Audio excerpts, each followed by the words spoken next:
Hey there, if you're listening to this podcast right now, you're probably into cryptids and monsters. Well, if you have a creative spark, you can always join us in our first ever Supernatural Selection zine project. For 2024, we are doing cryptid encounters, where you can draw or write a encounter with a cryptid of your choice, and we'll put it in the zine. The current submission window is from early January to late June. If you're interested in finding out more, you can always go to supernaturalselectionpod.com/zines. That is ZINES. Now back to the show.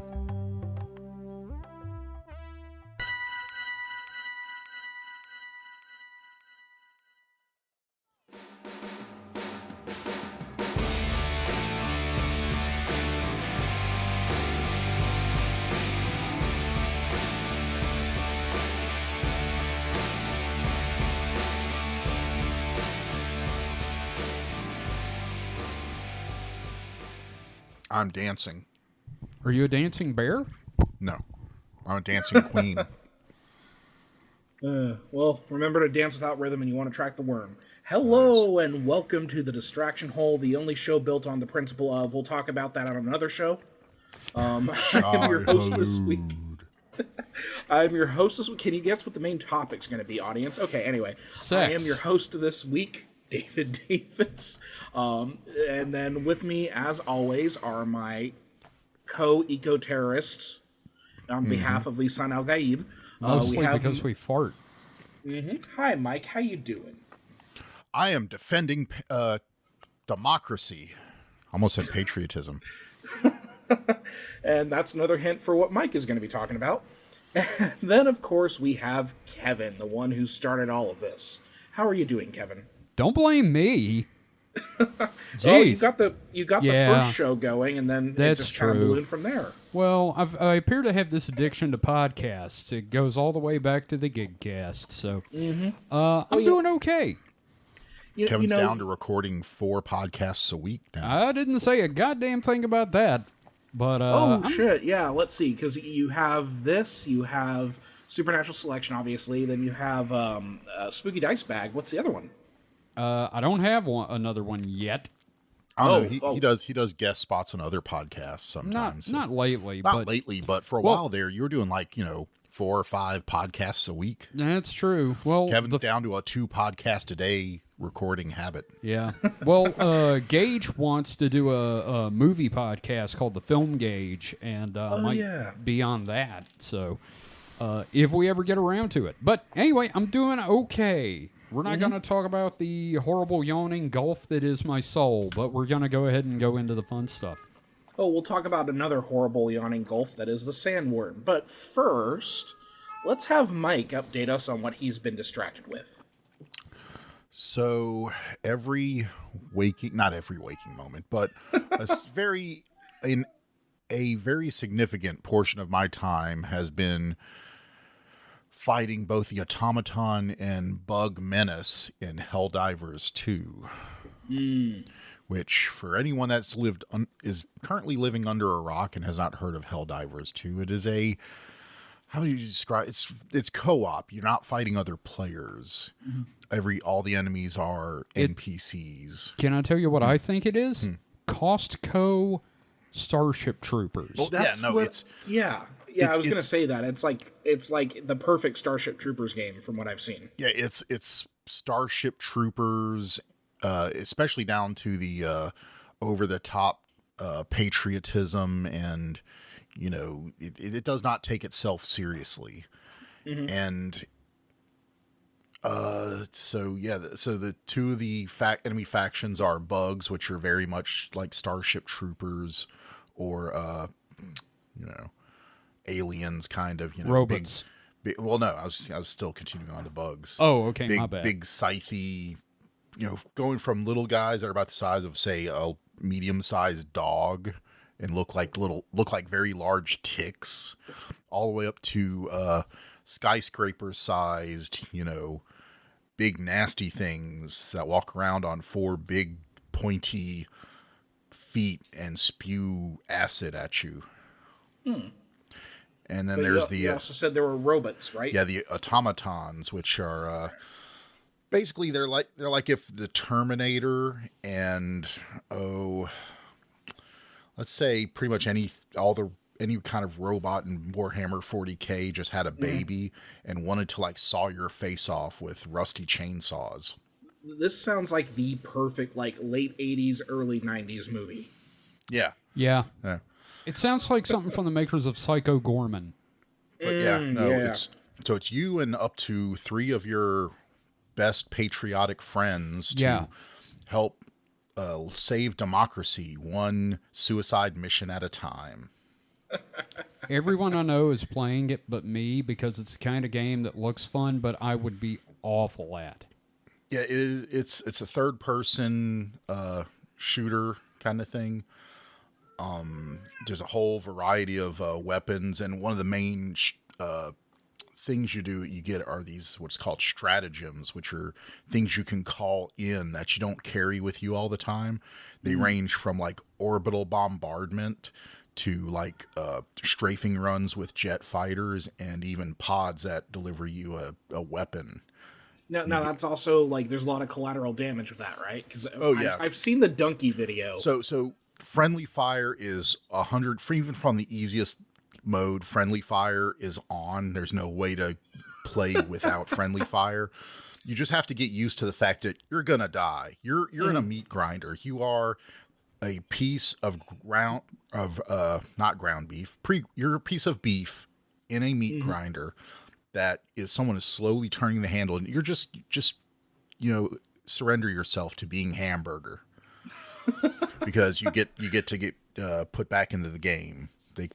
Your friends can call down reinforcements, which brings you back down on another pod, and leads me to the question of if you're clones or not. This does sound a lot like the Paranoia RPG, where every time you die, another pod lands and another you gets out, which is great that there's you get an extra dude in a tabletop RPG. Well, so you have your name, but when you're in a mission, you're only represented by the first letter of your name and a number. So I'm always M whatever, 1 through 4. Ooh. And I'm just on one in a long line of M numbers. But when you load into a game, either into your ship, which you have your own ship that you can name, which is pretty cool. Although you name it through a list of very patriotic. It's blank of blank. So, my I don't even remember what my ship is. I think it's like the Fist of Twilight or something like that, but there's some pretty zany names you can have. Yeah. What's Gage's? It's something like the I think it's the Fist of Justice. Fist of Patriotism. That's it. Once you said fist, I remembered. Yeah. So, you could do that, and you get upgrades in your ship, which makes your stratagems quicker, or new effects or things. But when you first go onto your ship, when you load into the game or go into someone else's ship, you basically come out of there's a bunch of pods on one side of the wall that it shuffles through and then picks your pod and pushes you out, and you're like half frozen, stumbling out of it. So I don't know what that says about this rack of other pods that you can see other dudes in. Who all those other guys in these frozen pods are. They're all you. But then why would it have to switch? Because it switches through a whole bunch of pods. You go like it was like a record changer in an old diner or something. It's like chuk, chuk, chuk, chuk, chuk, chuk, and it pulls one out and shoves you out of it. Huh. So yeah. This sounds fucking great. It's a Sony thing, right? Yeah. So it's on a PlayStation 5 and PC, which I'm playing on PC, but it's all cross-play, so I've played with console people. I feel like my PC would catch on fire if I tried to play it. Yeah, it is a bit demanding. Not too bad, I think, on the graphics card, but CPU-wise, it is pretty intense. Okay. I've noticed my PC's gotten quite warm in ways that some other games, not even like... Would you say quite warm? Yes. In a way that even, I think, Cyberpunk didn't do. But no, it's also so the way you're selecting missions, there's multiple planets, like dozens of planets. You have a overall map view which shows Super Earth, which is your home planet, I guess. That's Super Earth. So can't just be regular Earth in the middle, and surrounded by radiating like kind of different shaped blocks of other planets, sectors, I guess. Yeah. And those sectors can have like multiple planets in it, like 4 or 6 planets, and those planets are the ones you're fighting on. But so far we're on the outskirts of this map, and I get the feeling that it's going to eventually encroach in on Super Earth. But there's this whole like kind of ebb and flow, because the planets can become conquered or liberated depending on how the players are doing. So you can see under each planet that is currently a battlefield, it'll say whatever percent liberated, going from 0%, meaning, the enemy's fully in control, up to 100%, which means that we're fully in control.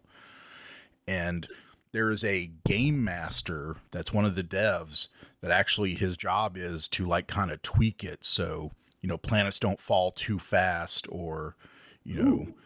Yeah, so he's behind the scenes, because I'm assuming they have a overall idea of how this is going to flow, and he's just kind of like doing some manipulation behind the scenes to make sure we don't steamroll the enemy, and I guess the enemy doesn't steamroll us. It's just like one of my isekais where you get the perspective of the game developers. Yeah. So, this sounds like the perfect foundation for a 40K game. Oh, it is fully, like, you can tell it's inspired by 40K a lot of things, yeah. By 40K and Starship Troopers. Yeah. There's this whole, like, and the best part, not the best part, but an interesting part is, so I never played Helldivers 1, which is apparently a kind of a top-down. Everyone says it sucked. I've heard that it has its fans. I don't think it sucked, but, it's one of those things. It was apparently good enough to get a sequel.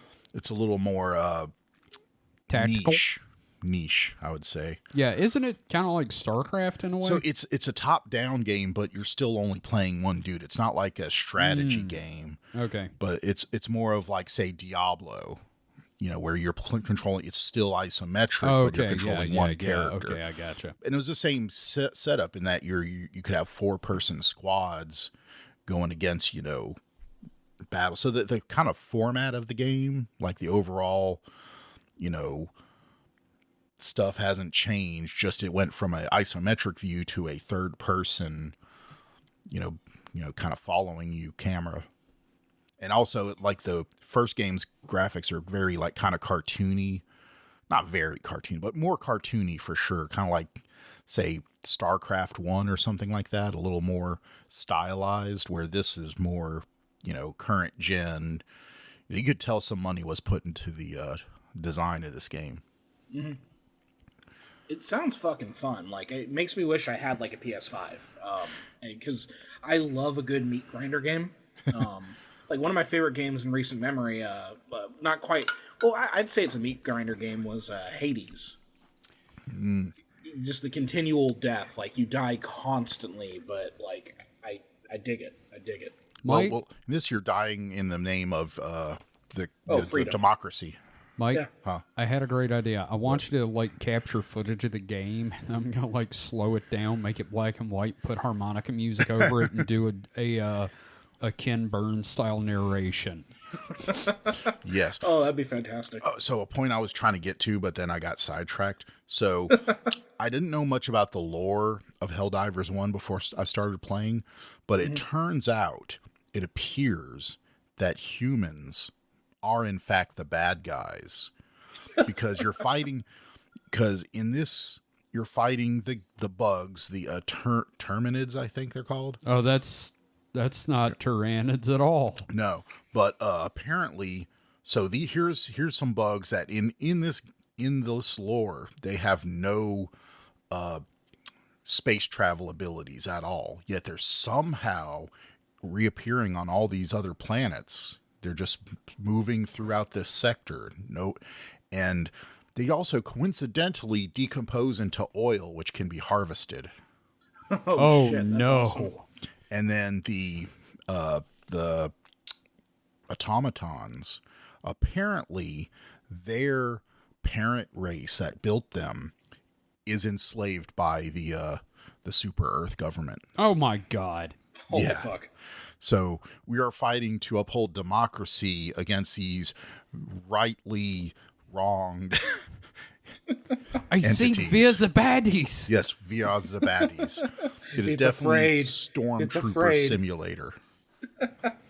Oh, that sounds amazing. Yeah. And so, like I said, I'm expecting the tide of battle of the war to turn against us, and eventually we get, because there's a whole bunch of planets that are currently in the safe zone. It's like, why would they put all these planets in the safe zone if they didn't expect us to eventually fight there? So I think we're going to lose ground and be pushed further and further in towards Super Earth. Cerveza Cristal. Cerveza Cristal.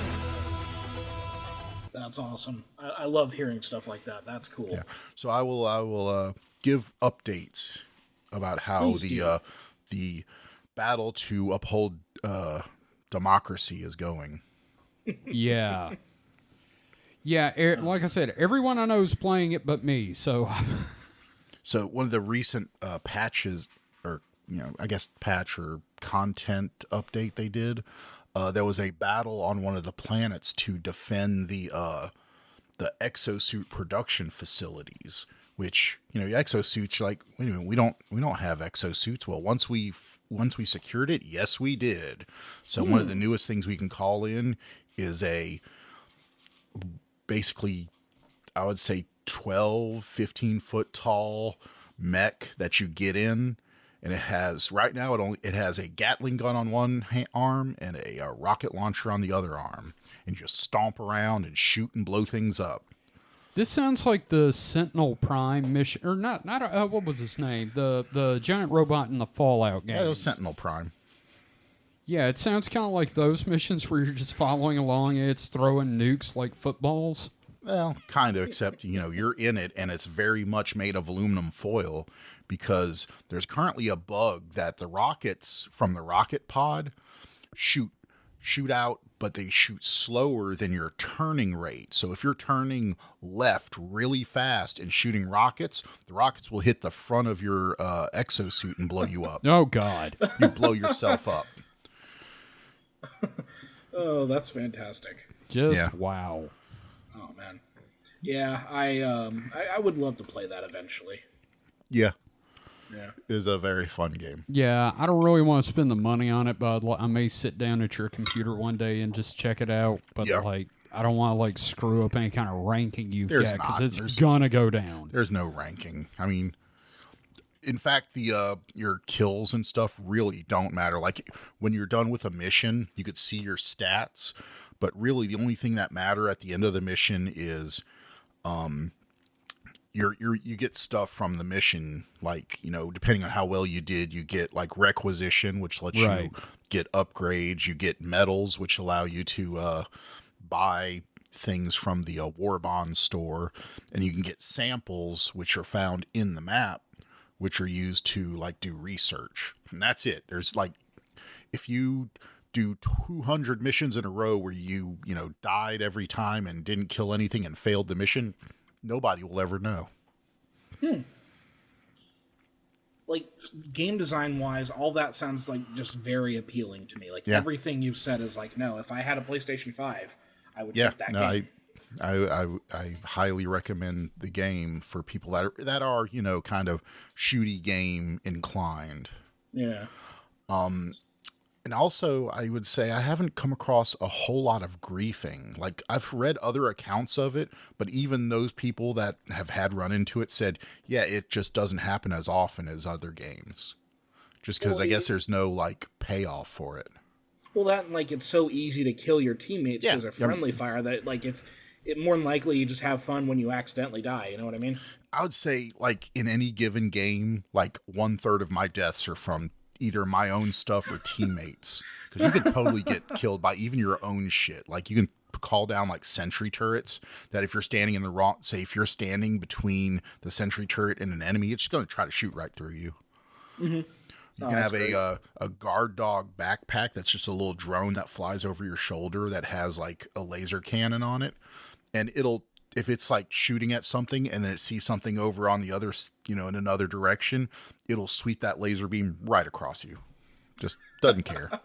So you'll die. I mean, it's just one of those games you're gonna die a lot. That's and awesome. It's part of the the fun. Like a lot of fun is just dying in interesting ways and laughing about it. So you live, you die, you live again. Yes. Repeat. So yeah, like the thing that got me when I was watching that donkey video is like every time they summoned a pod for someone to come back, like one of them would get killed by the pod. Yeah, so you think you'd see, there's this bright light shining straight up in the sky, just this vertical bar of light that says something is landing right here. It's blue if it's going to be an actual like pod, and it's red if it's going to be some kind of like area of effect attack. Well, guess what? You will see that. You will like in part of your brain go, hey, I shouldn't stand under that. And then you're just going to die because you forgot about that and you were like trying to shoot something. And well, you just happen to walk under it like a dumbass. That's great. And then they have to call a pod for you, and the cycle begins again. Yeah. Oh, and an interesting mechanic. So this is carried over from the first game too. All your stratagems, the way you call them in, it's kind of like Dance Dance Revolution. You hold a button down and you get a list of your stratagems, and they're all, you call them in by a combination of, arrows. So you do, say to call in a reinforcement, it's something like, up, down, left, right, up, or something like that. So the Konami code. Yeah, so you're just doing a bunch of those. It's like kind of Street Fighter moves or something, but it's like doing the Street Fighter moves in Super Smash Brothers when you play Ken and Ryu. So it's one of those things that if you sat down and actually learned them, you could get really fast at it. But there's a couple I can I still have to look at, but I can kind of hammer off sometimes when I'm doing really well. But yeah, most of the time I'm like, fuck. That's not right. No, fuck. That's not right. No, fuck. Okay, there, I got it. You summon a nuke instead of a replenishment pod or something like that. Luckily, you can only summon the ones that are that you choose because you choose 4 of them before you got to choose drop. your loadout. You choose your loadout, so you can only get 4. And there are others. There are some that are mission specific, like resupplies and things like that are always there or in certain areas. But for the most part, you only have 4, and it's really hard to go, mix them up. Mike, I just have one question that just popped in my head all of a sudden when I said loadout. Can you just equip, say, 2 pistols, like dual wield 2 pistols? No, you have a backup gun, which is a pistol, and there's like a couple different of those, and you have your primary gun, which is either like some kind of I wouldn't say machine gun, but more like a, automatic rifle or shotgun. And then you have your support weapons, which you have to call down as a stratagem. But those include things like heavy machine guns, grenade launchers, laser rifles, missile launchers, like arc thrower, which is like a lightning gun. I was just thinking how fun it would be if I were to be able to get in there and bring the Dooley boys back. Yeah, railgun. But yeah, well, so yeah, you can't akimbo. You could do something like there is like a machine pistol and a submachine gun, which you could run those 2, but you couldn't pull them out at both at the same time. See, David, when I used to play Counter-Strike, regular Counter-Strike with some friends of mine, we would all go in just with 2 pistols equipped. And we're just running around Dust 2 yelling, Dooley boys! Man, I wish my PC could do multiplayer because I can't even play TF2 anymore. Wow, that's pretty bad. Yeah, you guys need to talk off mic about upgrading your PC. Yeah, I miss Team Fortress 2 so much. Yeah. So other than defending democracy, what else have I been doing? How's the Animu going? So I watched since we haven't recorded in a couple of weeks, I think. That's right. This show. So since then, I've watched 3 seasons of Overlord. And I mean, I liked it at first, I kind of still like it. You say Overlord, and I just keep thinking about that movie about zombies and Nazis. But this third season, not the last season, because there's one more season I haven't gotten to yet. I don't know. He's becoming a bit of a bully. I mean, that's kind of the point to him, though. He's so fucking disconnected from his humanity at this point. Yeah, but it's literally dropping an elder god into the middle of some fantasy kingdom. But I don't know. I don't know. It's just not quite my cup of tea now. Like at first I was like, let's see what he does. Oh, okay, he's doing that. Wow, what a douche. Well, the other thing is, like, it's funny because, like, he has no control over his NPCs. Oh God, I forget the name of the one with the glasses who creates the Happy Farm, which is like the most fucked up thing imaginable. And, like, Ainz has no idea that's going on. That must be in season 4, because I haven't gotten to that yet.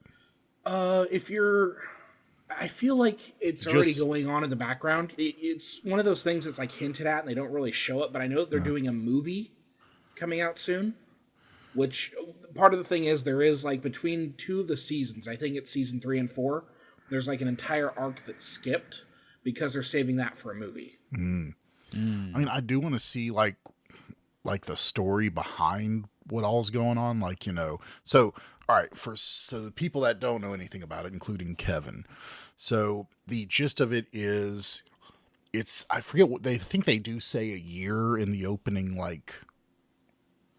intro, but it's basically some kind of MMO but kind of futuristic. You never see the quote unquote real world, but you do see the main character in his avatar and kind of see him through his eyes at some point, like the UI and stuff. So it's basically, think of it as like, say, a futuristic, maybe VR.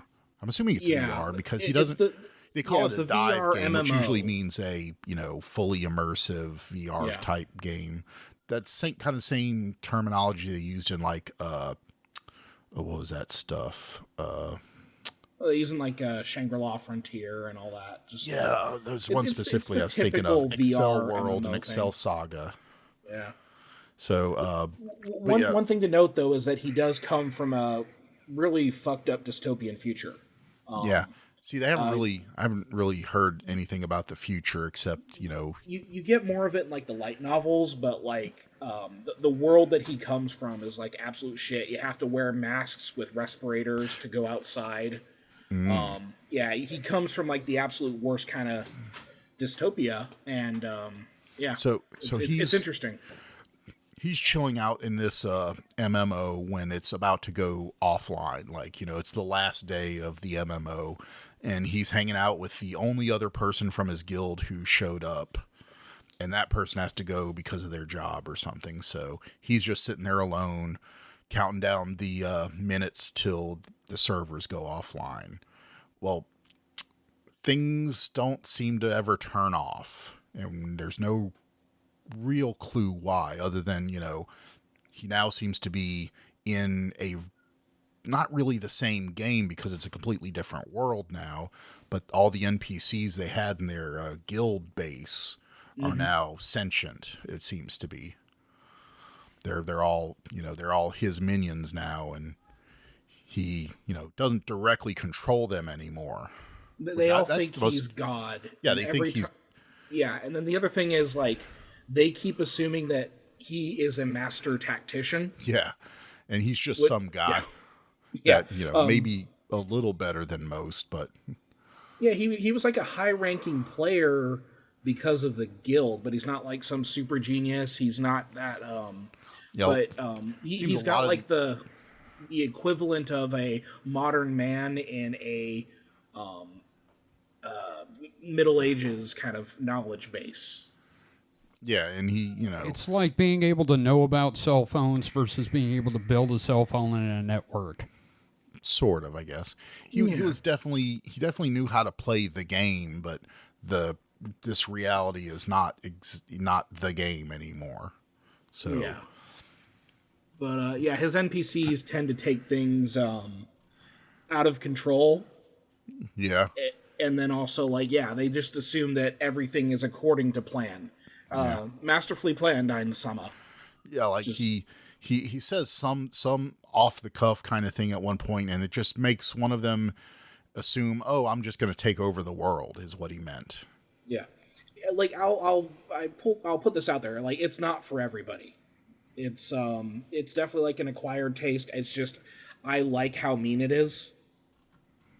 Wow, it's a pretty mean story. Like this guy is completely going to ruin this world, and he's the thing becoming less and less human.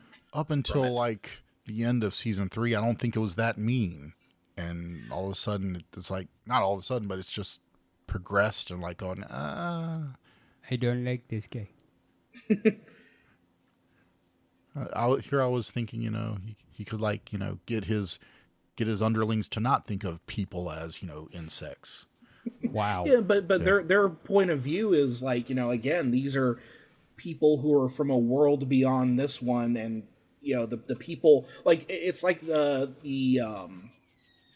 way one of the characters goes out. I'm not going to spoil it, but he puts his like everything into this one attack. Yeah. And he gets obliterated. Yeah. Because there's no, or even when like in the first season against the vampire, and he like manages to cut her nail, and then they start calling him Nail Cutter. Because it's think about it this way. If you took your level 80 or whatever a top level World of Warcraft character is, and you put it in a real world, not real world, but in a fantasy world situation where nobody there was over the level of, say, 10. You're a god. Yes. Mm-hmm. Yeah.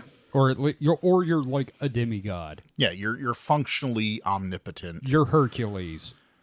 And you have a bunch of essentially omnipotent, underlings. And you have everything from your former guild with you, and you spend all of your real life money on cash shop items. Good Lord. Like, one of my favorite bits in the show is in the first season, where he just starts summoning spell after spell and burning cash shop item after cash shop item. Yeah. And it's like a 5-minute sequence of him like just casting all these ridiculously broken magical powers.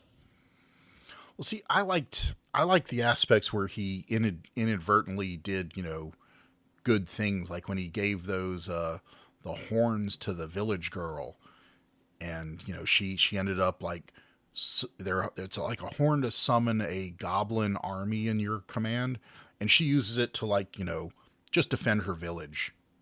Yeah, like if you like that kind of angle where it's like someone coming in from a more modern setting and going to the past and kind of shaping the world to be better. I literally just finished watching Parallel World Pharmacy or something like that.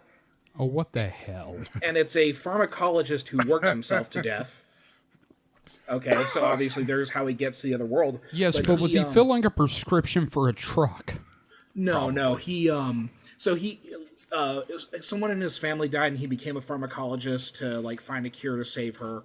And she, anyway, he works himself to death, and he wakes up in the body of this like 10-year-old duke of a pharmacologist for a royal kingdom. But it was fun because it's like this guy has the knowledge of modern medicine and a little bit of medical technique, and how he the Black Plague becomes a plot point in this world. Oh God.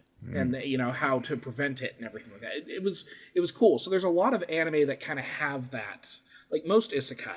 The other one was the Pragmatic Hero or something like that, where he was like a city planner, and he gets isekai'd, and then he's just doing fucking city planning shit for this kingdom. Huh. Yeah, like there's a lot of those out there. So Overlord is a little spicier because like, the further you get along, the less and less humanity Ainz shows. Damn. See, yeah, and I guess my problem there is like there's no even glimmer of hope there. Like there's no, well, here's somebody that maybe could take them down if they, worked hard enough or something. It's just like, no, everybody's fucked here. If he decides to just go all out, everybody's dead. Wait, and what does that say about me? Then I'm like, no, that's cool. You're broken. No, it's a different. Again, I'm looking at it from the perspective of like that, like there's just like a level of like meanness to it that sometimes I like to have in my life. I like to have that kind of like mean sort of story. Here's the thing. I have enough despair in my real life. I don't want it in my entertainment. Oh, I get that, dude. No, I get you, but it's also like, for every Overlord I watch, I have like One Piece, right? So like I balance everything out, but sometimes you need, it's like watching a movie that makes you feel really bad, but you kind of need that catharsis. Or I don't mind despair in media or, my fiction as long as there's like some, if it's like the low point before like things can get better.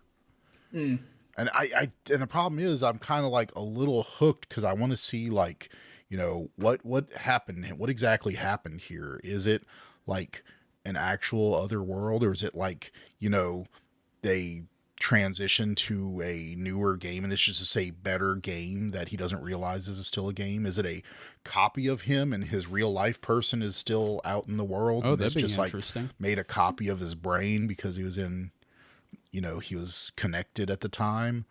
There is some weird things like he'll get really emotional and then there'll be like a inhibitor or something happen. It'll be like this green effect come over him and he'll calm down. So there's something going on there. In fact, at one point he said inhibited again or something like that.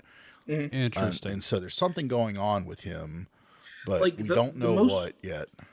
The most recent season is probably one of the darkest and most fucked up just because of like how it all ends up. Like the orchestration that goes through, like Ainz actually like steps up and does some really interesting planning and everything like that. But the other thing is like his body is probably gone at this point. Like he's just in the game with no body. Yeah, I think he's like dead in the real world at this point. This sounds like every conspiracy theory about every movie I've ever seen online. No, it's fun though, but it's one of those where it's like, yeah, it is definitely an acquired taste. I don't know. It's I want my main characters to have some redeeming value. No, I gotcha. Kind of like how. Well, we'll go into that later. We'll try parallel world pharmacy or it's something like that. But that one's a fun one. Like, the character is able to like remember the chemical combinations and he's able to like create matter in different amounts. That way he can actually like make the medication and everything like that. It's fun. It's fun. He builds like an actual pharmacy. And they sell stuff, and there's also the economics of operating a pharmacy in a just before the Renaissance civilization. This sounds like almost every modern indie game with anime stylings I've seen, where it's like you open a potion shop, or you're running a like Dusty is playing this one game where you run like a spa for ghosts. Mm-hmm. It's Spirit Away? Spirit Tea. Oh, I was going to say it just sounds like Spirited Away. A little bit. Yeah. Did you ever see that vending machine anime? I didn't. Okay. Did you, Mike? No, it's on my list. Literally, okay. I have a list. That one, I think that one you'll find a lot of fun. Like it's the goofiest fucking thing, but it's definitely no Overlord as far as like right grim darkness. It's a lot more like, he's like, I'm a helpful vending machine and I'm going to turn into an air compressing machine. That sort of thing. So to round out, I'll just briefly talk. Well, my segment's getting pretty long here, so I'm gonna just close out by saying I continue to watch Dungeon Meshi and Freeren, both still fantastic. Freeren's taken a minute to get where it's going. It's kind of one of those, from what I understand, it's in a kind of not a side arc, but they've expanded upon a arc in the comics that usually, probably should have taken like an episode. They're still on Namek. But yeah, so you can tell they're kind of stretching a little bit here, but it's not uninteresting. It still has good, character stuff going on. But yeah, it's like a mage test that's taken the last like 4 or 5 6 episodes, something like that. You always have to have like the training arc. Yeah. Yeah. But it's still good even through that. Sometimes those kind of stretch arcs can, get tiring. But I think it's different enough, and Dungeon Meshi continues to be just bonkers as they eat their way through the dungeon. I gotta catch up with both of those. I haven't been able to. Yeah. It's on my list. Well, I'm just going to go ahead and say I want to go last because I definitely don't want David's topic to be the last thing we talk about tonight. Yeah. So, I guess we're still going to be talking about anime because, unfortunately, legendary manga icon Akira Toriyama passed away. Oh, yeah. Damn. Yeah, that's a fucking bummer, man. Like, I gotta say, though, it was nice to see all the fucking tributes. Like, every single subreddit. Like, oh, God, yeah, no. And the funny thing is, I went to Kroger yesterday, and on the Reese's Puff cereal box is Goku. Oh, I was like, what the... Man, that's some weird timing, guys. Yeah, and, just pretty much you cannot open the internet without seeing some kind of tribute. Like, I even saw...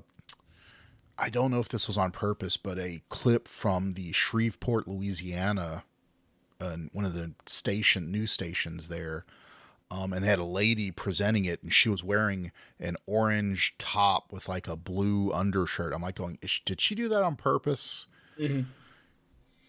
She's dressed like Goku, and the bit was, talking to local residents about, the Toriyama passing and how he impacted them. So yeah, while I was never a big fan of his stuff, like I didn't hate it or anything, it just wasn't quite my cup of tea. I can definitely appreciate the impact his works have had on the mainstreaming of anime. Like if it wasn't for Dragon Ball, like Dragon Ball was like the gateway drug for a lot of people. Like you talk to anybody that's, under the age of 30, how they got into anime, and it's probably Dragon Ball. It's over 9,000. Yeah. Even some people, in their mid-30s. Well, even gaming, too. Like, huge impact on gaming. Mr. fucking Dragon Quest himself. And Chrono Trigger. Yeah, Chrono Trigger, the Dragon Quest series, Toe Ball #1. Mm-hmm. All the fucking Dragon Ball games. God, yeah, forgot about that. All the Tenchi Budokai. Yeah. Oh man, because I felt bad when I read that, and I felt kind of bad all day, and started rewatching Dragon Ball Z. But I did end up because sometimes I do like a bi-weekly article for the Duck webcomics, helping out and everything like that, and I just did kind of like a reflection about like how I got introduced to Toriyama's work and everything like that, and like I realized how not unique my story is, but how wonderful that's the case. Because how did you guys get introduced to his work? What's the first Toriyama thing that you... Oh, Jesus. But without even knowing it, it would have to be Chrono Trigger, because that was... I know I played Chrono Trigger before I ever saw any Dragon Ball. Mm-hmm. Yeah. Honestly, when I was younger, one weekend they played a bunch of the god-awful ocean dub of Dragon Ball on WDBD here in town one morning, and I watched some of it, and I was like, ooh, I like this. It reminds me of Robotech. And then, video games happened. Yeah. And then Toonami. Yeah. Toonami is what really did it. And I'm not going to lie, I was definitely watching Dragon Ball while working on Coda's World. Oh, yeah. Yeah. No, so that's very clear. At the time, Shut up. at the time Dragon Ball was first, like the first year or two of Dragon Ball coming on Toonami. I was living in a house with a couple of other roommates, and one of the roommates would always watch Dragon Ball Z with his weed dealer from across the street. Fuck yeah, man! That's They just sit fantastic. down. Yeah, and the one that would blaze up. the one that would come in and tell our friend, "Hey man, you're smoking too much." Dude, that would be a great weekend. But yeah, there's blaze up and watch Dragon Ball, and then Gundam Wing. Oh my god, that sounds. I'm doing that next weekend. I'm gonna get a couple of pizzas. I'm just gonna watch Dragon Ball, smoke some weed. Just beautiful. Thank you. I needed that.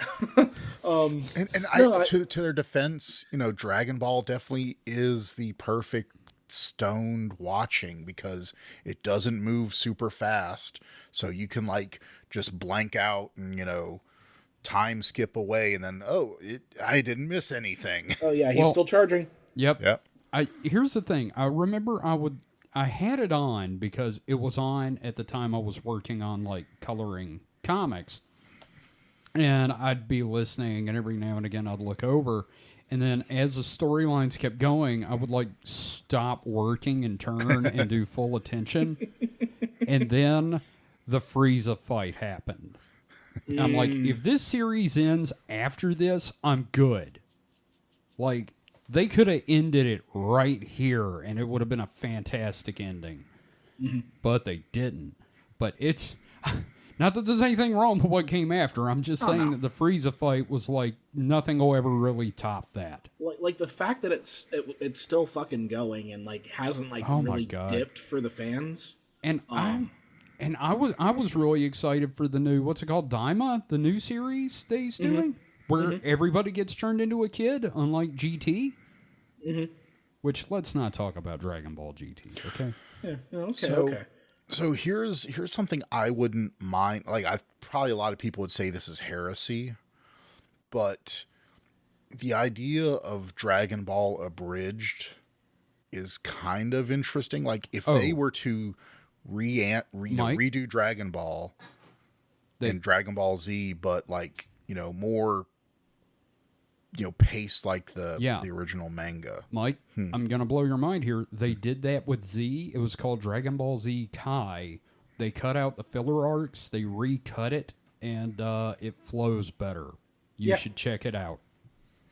Well, I'm also an animation whore, so I'd like them to reanimate everything. But well, they do have a new opening for it, so you get to see like really good animation for that, and they like redid the dialogue with like the current voice cast. Because let's face it, I mean, it shows that it was a shonen anime. It's not the best. Well, yeah, because they were animating episodes as Toriyama was still writing the chapters. So it's still like, better than Super's animation sometimes. Oh, yeah. So it's like, we aren't going to get another Toriyama chapter for another week, so they're going to continue to charge. Yep, they're just going to stand there yelling at each other.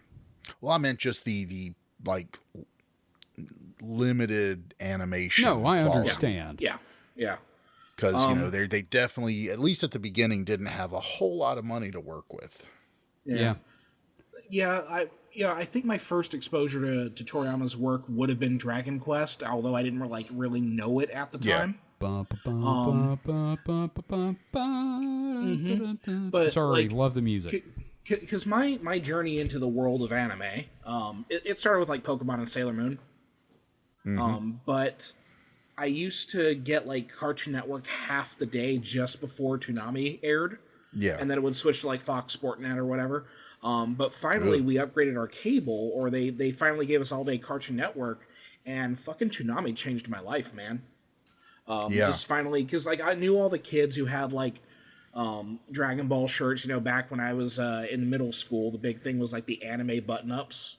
Oh, yes, I remember those. Yes. So, like, being able to finally watch Dragon Ball Z on Cartoon Network was huge. But before that, I actually found the first volume of the Dragon Ball manga back when it was Goku as a kid at a secondhand store.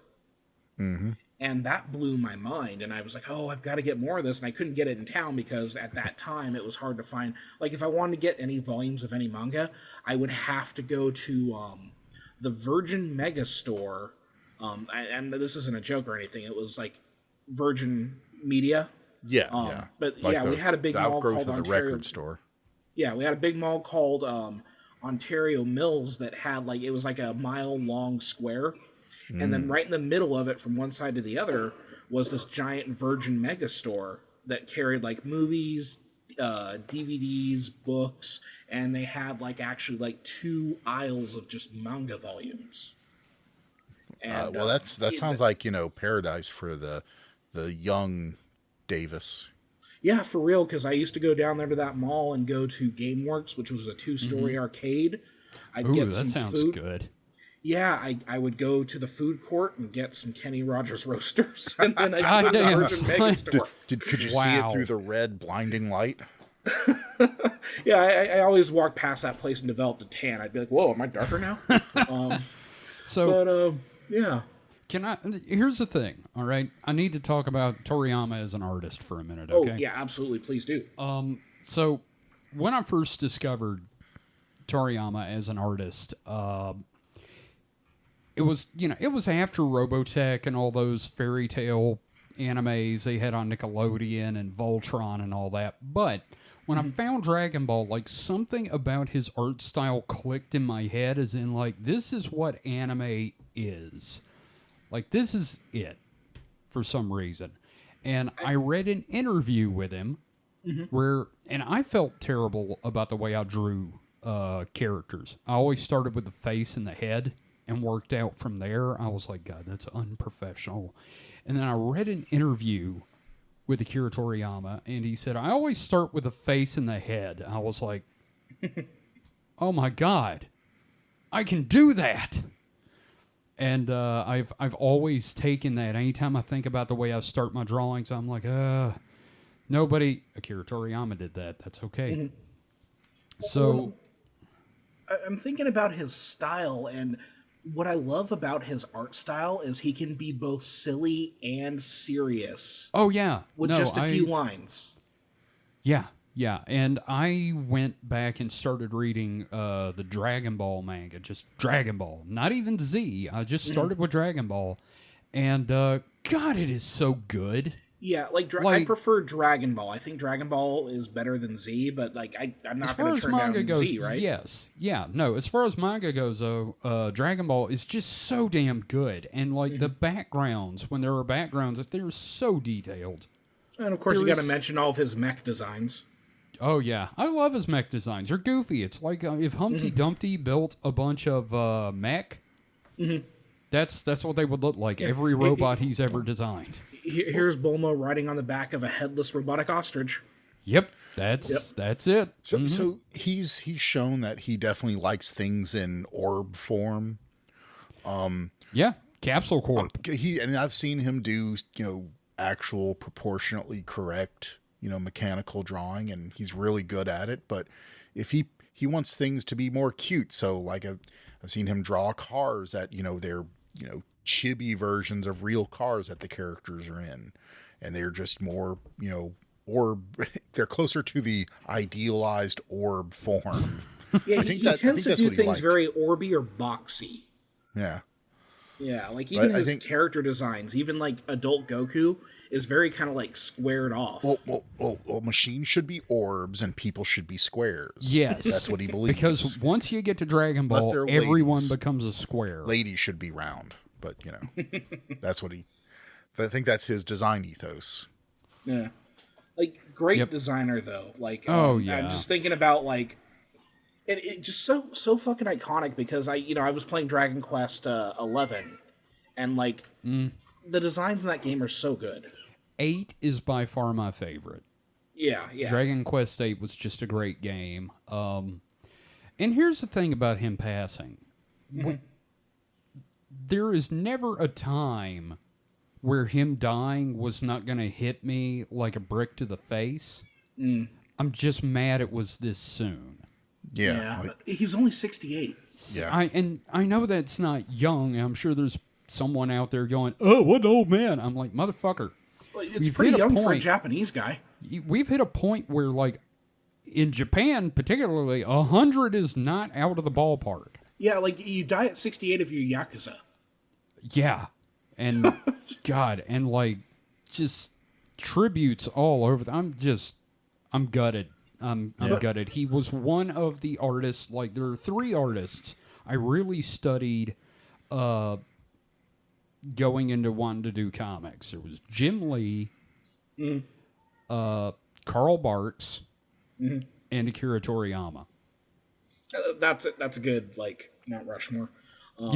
Yeah. I don't know who the 4th one is. It's not. I guess Rob Liefeld up there with like a finger up his nose or something. But yeah, I'm just again, it's been cool to see all those tributes, like how big Dragon Ball is in like Latino countries. Like when they did like the season finale for one of the later series, like they filled up multiple stadiums of fans, just like excited as shit. Did you hear that? Go ahead. Oh yeah. There was also from one of the soundtracks. There is a song that's played in weddings, and it's just it's wild. It's wild. Just like, and I can't tell you how many like pictures I've seen of taco trucks where it's like Goku with tacos, and it's like no, like that so works though. Cool. That works so though because cool. Goku. Yeah. So I saw a report that said whenever new Dragon Ball came out, cartel activity dropped. Yeah. Which I could buy it, man. Yep. They're just staying home. It didn't say if they meant anime or manga, but I can just see them, all gathered around the TV. Yeah, watching it. We're no Holmes. We're not gonna go knock those guys off. We're gonna watch Dragon Ball. I just we'll do that tomorrow. I just picture a bunch of narcos sitting around singing "Cha-la, head cha-la." I'm just picturing like a dude from Africa and a dude from Mexico going to Japan, each wearing like Dragon Ball stuff, and they just see each other in a crowd. There's like Dragon Ball. Oh yeah, man. God, I'm gonna miss that son of a bitch. Yeah, I'm looking forward to whatever the inevitable One Piece tribute to Toriyama is going to be, because Oda. Oh God, yeah. Huge Toriyama fan, worked with him a little bit and everything like that. And I think it's going to be Luffy is going to create a Nimbus Cloud. Probably. Because of his Gear 5 powers, so he's going to be able to... And I think that'll be the most adorable tribute. Also, and just, if you want to read something that is tangentially Dragon Ball related and is just a good manga and has actually come into play in Dragon Ball, go read Jacko the Galactic Patrolman. I thought you were going to say Dr. Slump. Well, that too, but Jacko is just about a cop that comes to intergalactic cop that comes to Earth, and it's got a very Invader Zim vibe because he's definitely not the best space cop, and like he's been sent there to like they found out that they sent a Saiyan to Earth, and he gets there and never. And like just it's his misadventures of not finding Goku, like and it's like Bulma's older sister is a character. Oh wow, yeah, I'm like 8 episodes into Dragon Ball Z since I started rewatching it, and by this point Goku has already died. Piccolo's already lost his arm. I love when he grows it back. It's so fucking back. Dragon Ball, man. It is so fucking Dragon Ball. No, one of my favorite moments in that was when he grows it back. Also, just because it just back, just hey, here's an arm. I love when he loses his arm and then Raditz is like, "Has anyone seen my arm? It's green. You can't miss it." Are we talking about Abridged? No, this was in the actual dub that I was watching. Oh God! Because okay. Raditz was making fun of Piccolo like losing his arm. It's like, oh, it's green. You can't miss it. It's like cold as fuck, man.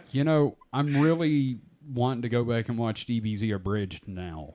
Because that was also very good. I'm real sad Team 4 Star quit doing that, but I understand the problems they were having with YouTube constantly doing copyright strikes, even though they had the okay from Funimation and everybody to do it. Yeah. Yeah, we ought to just set a day aside and just, like, all stream Dragon Ball together and just, Oh, that would be fun. Speaking of streaming, though, something popped into my head just now. There's a video I watched on my friend's stream today, and I'm gonna play it on our stream we're going to do a group watch of it. It is a satanic panic video talking about how all toys in the 80s are a cult. Hell yeah. It talks about how the Smurfs are actually dead, and Gargamel is like an archdemon. That's fantastic. Yeah, no, it's going to be great. And that just popped in my head. Sorry. I'm eventually going to get in on the whole doing a stream for us thing. It's just, I got to find the time and shit. But, like... No, it's cool. I've got so much cringe to share with you all. Oh, God. Oh, I bet you do. Oh, my God. Yeah. But, I think for now we should probably take a little bit break, and then we'll come back to it. What do you guys think? That Sounds good to me. Yep. All right, so we'll be back in a moment. Cerveza Cristal. Cerveza Cristal.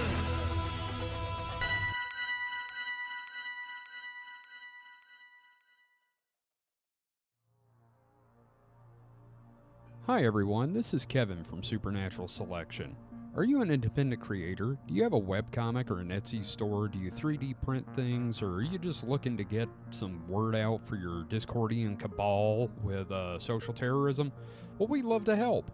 And David, I believe you've got some details about how we can help. Why, certainly. If you go to supernaturalselectionpod.com/contact, that is supernaturalselectionpod.com/contact, you can learn how to advertise with us. That's right. I believe the rate is $2 per episode. You can't beat that with a stick. I mean, trust me, we've tried. Yeah, that's cheap. That's literally cheaper than dirt. Mm-hmm. And best of all, if you're not sure how to write an ad, we'll do it for you. We'll even record it. Absolutely. Just let us know what you need in the ad, and we'll be happy to do that for you. And again, that URL is supernaturalselectionpod.com/contact. And now, back to the show.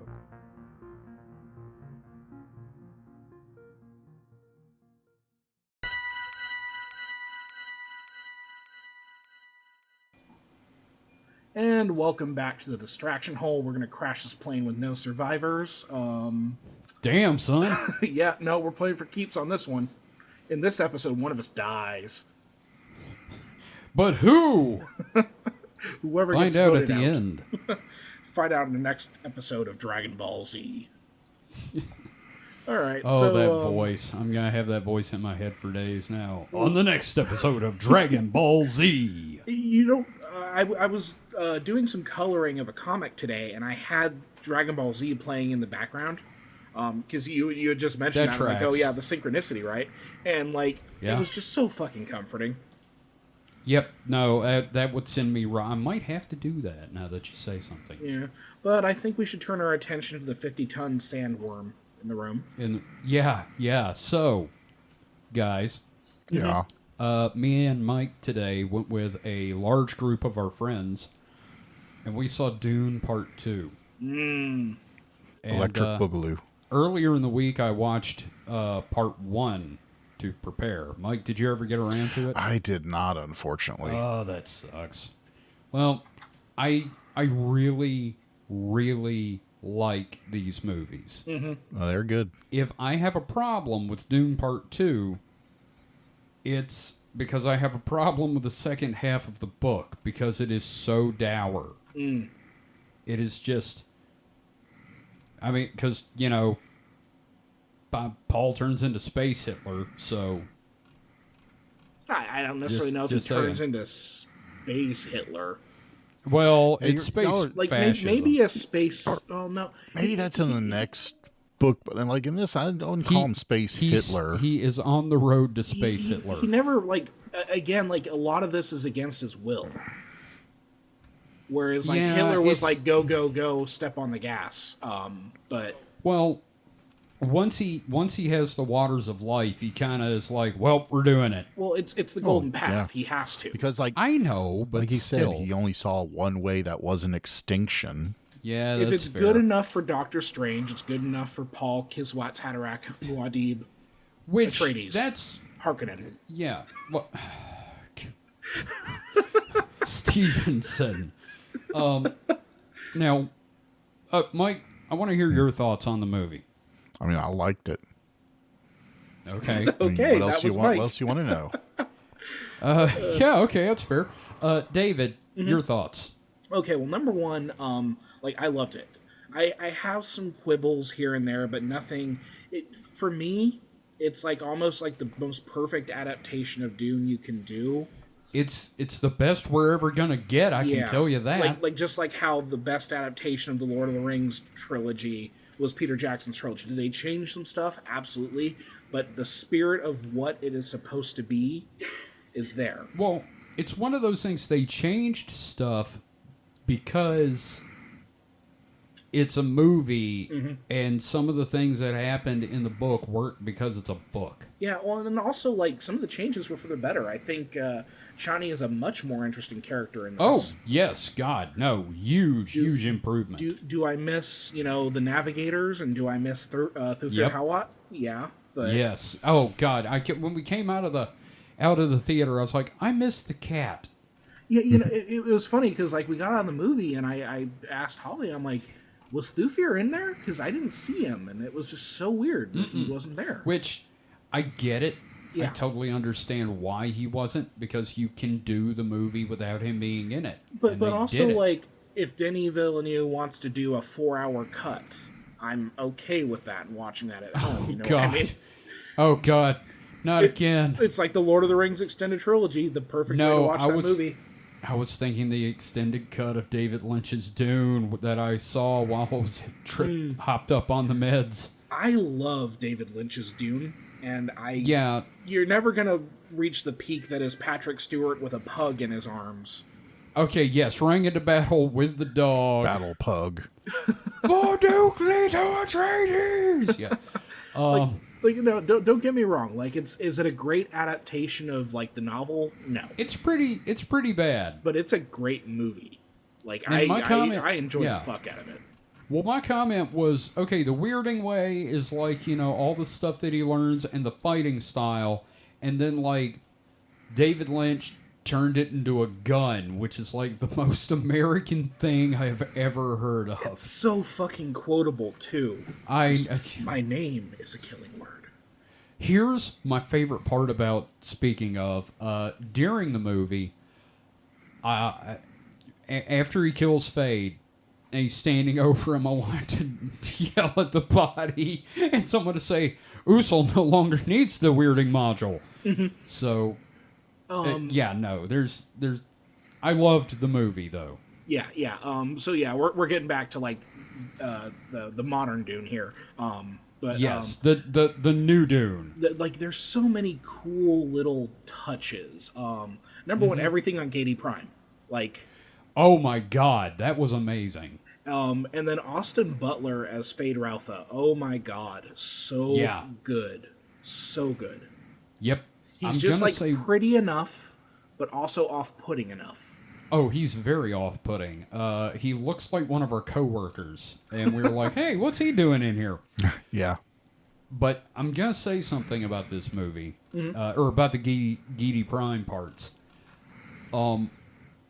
I feel like that whole planet was an homage to Jordanowski's Dune, the unproduced Jordanowski Dune. Yeah. I feel like that was a nod to the stuff that H.R. Giger had designed for it. Yeah. And I'm there for it. Like, talk about missed opportunities. Jodorowsky's Dune would have been amazing, but That would have been fucked up, but yeah. But yeah, just like, what I like about this movie is that obviously some stuff is painted pretty blatantly because you got to make it for a general audience, but it's not like to a hand-holding degree. Yeah.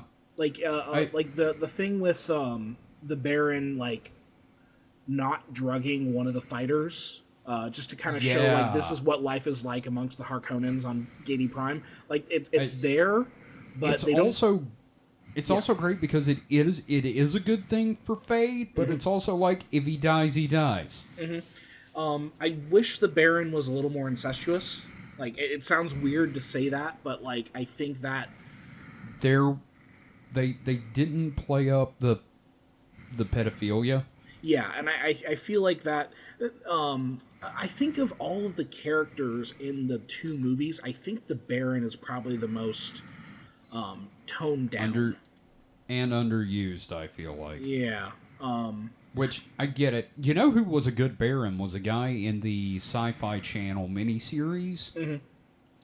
It's a guy that played Fezziwig in the Patrick Stewart Christmas Carol. Yeah. And he played a fantastic Baron Harkonnen. Yeah. So I think we can all agree, great movie. Yes, absolutely. I think you put those two together and you have one hell of an evening of viewing. I think if you put those two together, you've got Dune for once. You actually have the entire thing. Like, because one of the things everybody says, and they said this on Red Letter Media when they were talking about both Dune Part 1 and Lynch's Dune, was once Paul meets the Fremen in Lynch's Dune, the movie just goes downhill because it's like a dash to get to the end of the movie. Mm. And I get that. And splitting it in two lets it breathe. Yeah. It lets the two parts of the story be what they're going to be. Yeah, and in the David Lynch one, the second half of the movie is basically a montage. Yeah. Of, well, and all the, gaining the trust of the Fremen and training and everything. Just like, it's over in about 15 minutes, and then here's the last battle. Oh, yeah, go ahead. Go ahead. You go ahead. Well, I think what gets me about like the Lynch version versus the Villeneuve version, the Lynch version is very triumphant, and you don't get the doom that is Paul's story. Whereas the Villeneuve version, the whole film is mournful. Even the most triumphant music in the it's a tragedy. Is when the bagpipes are playing, when the Atreides are fending off the Harkonnens, and that's basically a fucking funeral march. Like it's very much like the minute I saw the Fremen on the sandworm with the Atreides flag, I just got this like sinking feeling in my stomach. I'm like, no, this is how the universe ends, and I'm just that's and I couldn't. Well, technically, it's how the universe is saved, but you know what I mean. But it's like I couldn't help but like be like, no, this is exactly the kind of feeling I want to have. All the mixed emotions. We were talking about catharsis, right? Dune is a feel bad story. It really is. Yeah. There's one thing about this movie I really need to say. And this is really, really important. Hello, I am the Padishah Emperor, Shaddam the Fourth. He wasn't that bad. I have an armada. No, but the whole time I'm sitting here going, he's being very restrained. Yeah, no, I really appreciate it. Yeah. All the great houses come, you better let me go. There's an armada of the Landstrad, and they're in space. He hid this water of life up his ass. Actually, we were like, I had the Beast Raban's head up my ass for 5 years. But no, I appreciated his restraint. If he had been, here's the thing, I feel like it was a missed opportunity not having him in the David Lynch version, so I feel like this is a correction. Yeah. And I feel like if he had been in the Lynch version, he would have Christopher Walken the shit out of it. Like, have him as Stilgar or something. Oh, man, speaking of Stilgar, holy fuck, Stilgar. Oh, man. Stilgar is funny as shit, but also, like, I think the most tragic character. He is, because he drinks the Flavor Aid. Yeah, just, like the cast of this movie. Like, they took my favorite character from the book, Gurney Halleck, and really made me want to punch him in the face. And just... Lady Jessica, played by Rebecca Ferguson, and like how they tweaked it a little bit to play into more of the like Bene Gesserit orchestration of everything compared to the Lynch version. Everything with Chani was great. Chani was fantastic. Yes. Like I like how they handled Alia, because they are going for a more rounded tone. I do kind of miss the idea of her knifing the Baron. my brother is coming. And then him flying up into a sandworm mouth. Is that what you're talking about? Yes. I do like that Paul took him out. Here's the thing. There's a lot of mirroring in the movie. When he stabs him in the neck and says, "You die like an animal," is a direct reference to the Gom Jabbar during the test. And then when he fights Fade Routha, it's a mirror of the training fight with Gurney. It's like a poem. With the It blades. rhymes. Yeah. Oh, yeah. Thank you, George. The thing is, I thought that on the way home about the movie. I was like, yeah, but that's how you actually do it. Also, instead of like the way George did it. the bit where, you know, may thy knife chip and shatter, and then just like Fade, just like, may your knife chip and shatter. Yeah. And then they fight. Yeah, just, and then like I really gotta hand it to Austin Butler. Like, there's this moment where Paul uses the voice, and you just see on Fade's face this kind of like, intriguing. Like, not like scared of the voice, but just it's kind of like, oh. Yeah. Yeah. Lot of good casting in that movie. Yeah. Like, I don't know a ton about the work of Timothée Chalamet, but like when I heard he was cast as Paul, I'm like, oh my god, they nailed it, the perfect Paul. And like, Yeah. You know, one of our friends keeps talking about, they keep messing it up, giving him black hair. He's got red hair. And I'm like, I started reading the book again. I was like, it says here he has black on black hair. So I think you might be mistaken. I do feel like they kind of, like, the movie's great, but I think they could have handled the Harkonnen ancestry a little, like, it just kind of felt like dropped immediately after the Water of Life. I don't feel like it was, because, I mean, you know, the whole grandfather-cousin thing, and then it's gonna be a big thing in the next movie. Yeah, it's kind of, no, now that I think about it, like, him confronting Jessica about it then makes sense, but then also, it's a plot and her comment, for, I didn't know until I drank the Water of life. Yeah. Yeah. That's fair. I guess maybe I just kind of wish the movie was longer so we had more of it. Sure. I think that's movie. my chief complaint. You want these long movies to be longer. Yes. Okay, I get you. It didn't feel that fucking long, though. Like, it didn't. It felt like a really well-paced movie. I couldn't think of a single section that, like, dragged. I had trouble finding a place to go piss. Like, it was wild that, like, we didn't get to Fade until, like, an hour in. It's like an hour the movie passes, and then we finally get to Gady Prime, and we get to see Fade, and, like, he's only in it for, like, the last hour and 50 minutes. But... Yeah. And, again, I fucking loved the visuals of everything on Gady Prime. But, God, what was I going to say? It's something Dusty said to me. Okay, you remember when Paul said he wasn't the Messiah? And then Stilgar was like, the Messiah is too humble to say he's the Messiah. And I was like, I saw this. It was called Life of Brian. Only the true Messiah would deny his divinity. I'm like, yeah, you that was sons very of Life bitches. of Brian. Yeah. No, it's... It's funny because, like, it is a very comedic moment, but it's also one of the most fucking tragic moments of the movie. Where like, it's I like, love how it it works on those two levels. Oh, yeah, no, and just Stilgar's entire thing is, I don't give a shit what you think. You are him. You have no choice in this because I said so. Yeah.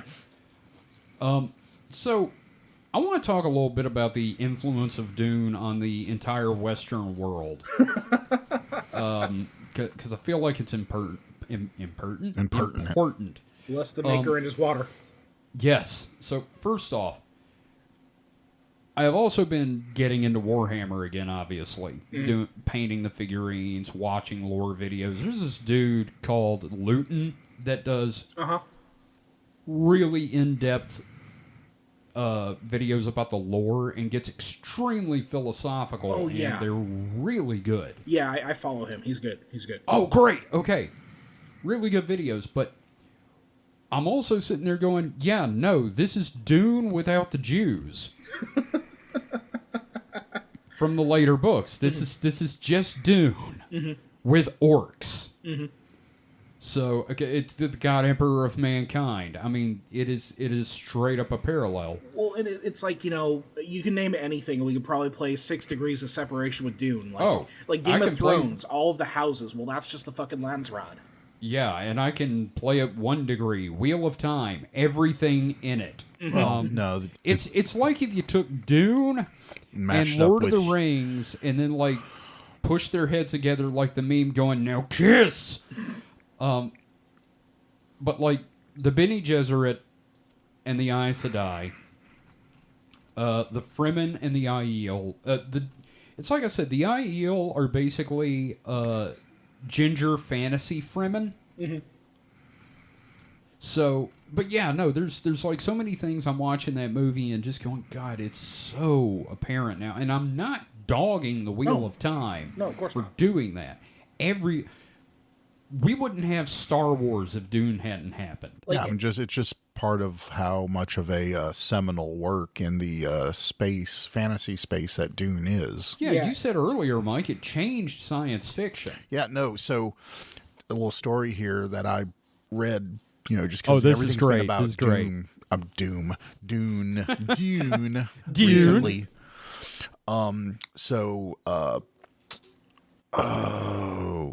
What's the guy's name now? I'm blanking. Frank Herbert. Frank Herbert. Yes, Frank Herbert. Frank Herbert. So he had written Dune, and it appeared in a lot of, at the time, a lot of fantasy and sci-fi appeared in magazines, right? Dune had appeared in, I can't remember one, but one of those magazines in like multiple parts. But when he started shopping around the completed manuscript to publishers, nobody wanted to touch it. It was so different from the accepted science fiction at the time. Like, you have to think, this is like 65. And a lot of the science fiction was, What, like no aliens? the early like Robert Heinlein and stuff. It was very much like Boy Scouts in space, Commando Cody, Buck And the radar Rogers. men from the moon. Yeah. It, Can I just say, like, him getting passed up, there was one quote from that, and I'll let you finish, Mike. Right. There's one quote from that where one of the publishers said, "I'm probably making the biggest mistake of my life, but..." So he finally got a deal with someone from let's how to put this. Someone from a non-traditional fiction publisher. Non-fiction. Well, no, they didn't traditionally publish fiction is what I was getting to. Gotcha. And it was the Chilton's Manual publisher. They make car manuals.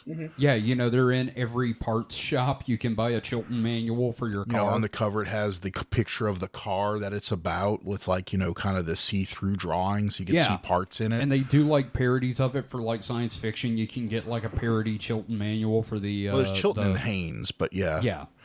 But yeah, so it was them.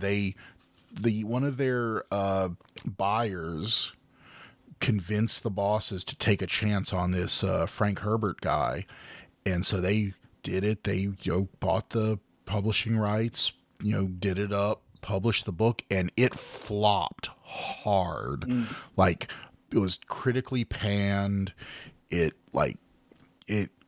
took it as a write-off and fired the buyer that brought it in. That's hardcore. Yeah. That's how you know you fucked up. You're and then fired. Eventually it gained enough of a like kind of cult following or something that it was published by an actual house later. But yeah, in the 60s it was a definite paradigm shift. And you could tell it shaped science fiction for the next, several decades. Yeah. Like, they're like Kevin said, Star Wars wouldn't be, I don't know if George Lucas, maybe he would have made a samurai movie if he hadn't read Dune. Well, he would have pushed a lot harder to get that Flash Gordon movie made. Maybe. So, yeah, it just definitely changed the landscape. Because now that we think back on science fiction, we think of, it's kind of boundary pushing and,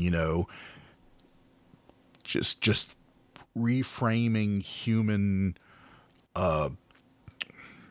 problems and the human condition stuff and everything in fantastical ways, but that's a way that's still recognizable as a mirror back on ourselves. Whereas before it was just kind of like fantasy fulfillment. It was just like, here's this boy, he found a spaceship in his backyard, he's going to space and having adventures. Man. It's basically like sci-fi oh gosh, I can't remember the comic's name. The French comic? Tintin, yes. It's Belgian, whatever.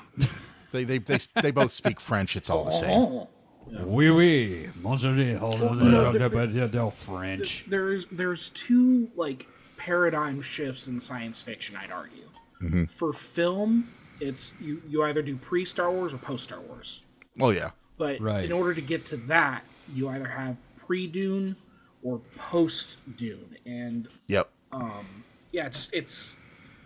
It is wild. Like eventually that series falls off. Like, it's like that beef swelling thing. Well, it's like what Ghost Forge posted, where it's like the first three are politics, or the first two are politics, the second two are philosophy, and the last two are bizarrely horny. Yeah. So I'm going to tell you something I've read about Frank Herbert this week, which will explain all of why Dune was what it was, became what it was, and fell off the way it did. Please do. So for a long time, I guess it was just because of the Warhammer influence, I thought Frank Herbert was British.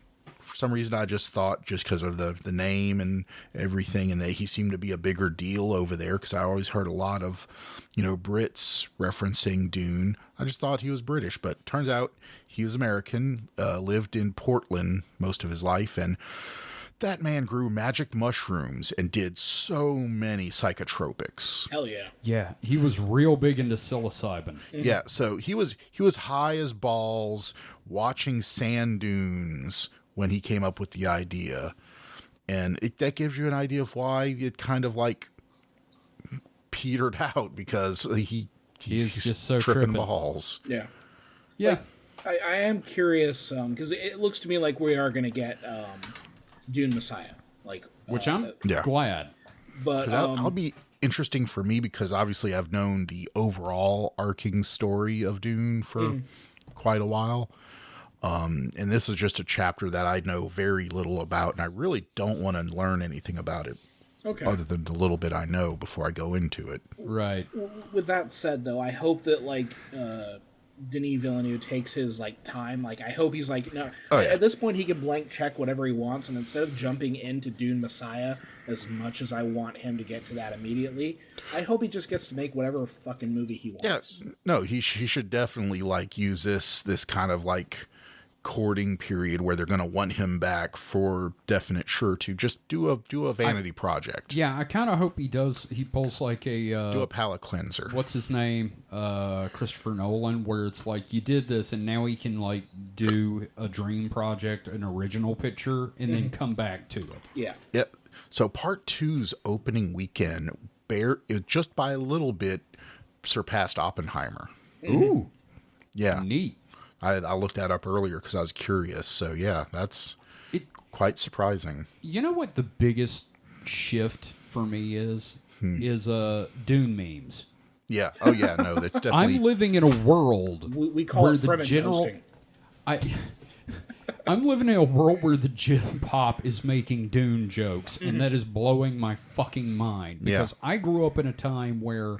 nobody knew what the fuck Dune was, except for people that had seen the David Lynch movie and whispered about it because it's the David Lynch movie. Yeah, no, there were people that you either had three people that didn't know shit about the movie or the book. You had the people that kind of that really liked. There were some that really liked it and some that kind of liked it, and then you had people that just David Lynch movie. Yeah. Yeah, I was going to say there were two kinds of people before. People that liked David Lynch's Dune and people that got laid. Did I ever tell you guys how I found Holly? I've heard a story about you and Holly, but I don't know if I've heard this one. It wasn't the graveyard, but okay. No. She and I met online, and it was on OkCupid. And the whole reason I took notice of her profile, she had done a profile photo where it was grayed out, but it was just her eyes were Fremen blue, and she had the caption "And the kids watch Haderach," and I'm like, okay, I should talk to her. So like Dune people before Dune was. Oh, yeah, no, it was a calling card. Yeah, it was like, oh, no, okay, this is someone who I can talk to.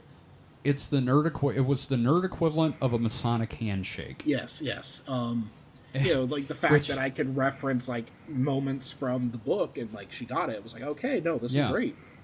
Funny story, you said Kwisatz Haderach, and Gage could not pronounce it. He was like, I can't pronounce it. And I said, I'm going to help you. And this goes for anyone out there. Mm-hmm. If you cannot seem to pronounce Kwisatz Haderach, it's phonetically similar to nutsack cataract. I kind of want you to bring him on just so we can hear him try to pronounce it. Oh, yeah, no. Actually, I want him on so he can go. Here's the thing. Gage wasn't into Dune until that movie came out, and he bought all the book. He bought all the books. Mm-hmm. Gage doesn't read. Oh, okay. But he bought all the books. It is his intention to read them. I've got like 4 of the books on my phone because I do Google Play rewards, and I just use that money to buy ebooks of Dune. Just so I have Dune in my phone at any given time. I have all the ebooks thanks to a friend, and I've started reading it again. I'm like, this is still really good, actually. And again, watching that first movie after starting the book, I'm like, I'm glad they got Chalamet because he's supposed to be fucking 15 years old. So, God, it's a good movie. Super happy. Makes me more and more angry about that Wheel of Time series on Amazon. Oh, God, that's right. I wanted to talk about Fallout. Oh, yeah. Shit, throw it in, man. Throw it in. Yeah, we got the trailer for Fallout. Yeah, the final trailer, because it comes out in April. Man, there are people bitching about this series. They're screaming, it's going to be woke. I'm like, there are women in the world. Right? Yeah, that's it. That is it. Yeah. And I am excited as hell, and this trailer had I Don't Want to Set the World on Fire about the ink spots. And it just felt like coming home. Yeah, it looks really good. I'm really pulling for this. And it's got dog meat.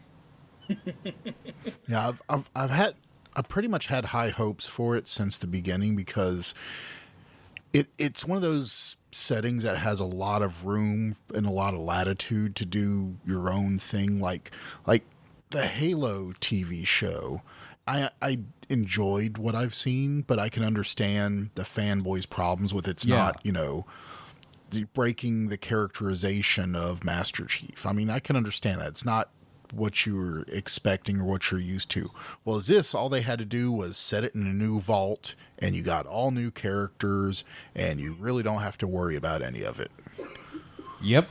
I am happy as a pig in shit. Did you guys catch the Dune connection in the Fallout trailer? Kyle MacLachlan? Yes, I did. Yes. I was like, oh, hey. I'm always happy to see him. He is so fucking wonderful. Kyle MacLachlan. He's so fucking wonderful. Like when he showed up in Agents of S.H.I.E.L.D., I'm like, good for him. Good for him. Yep.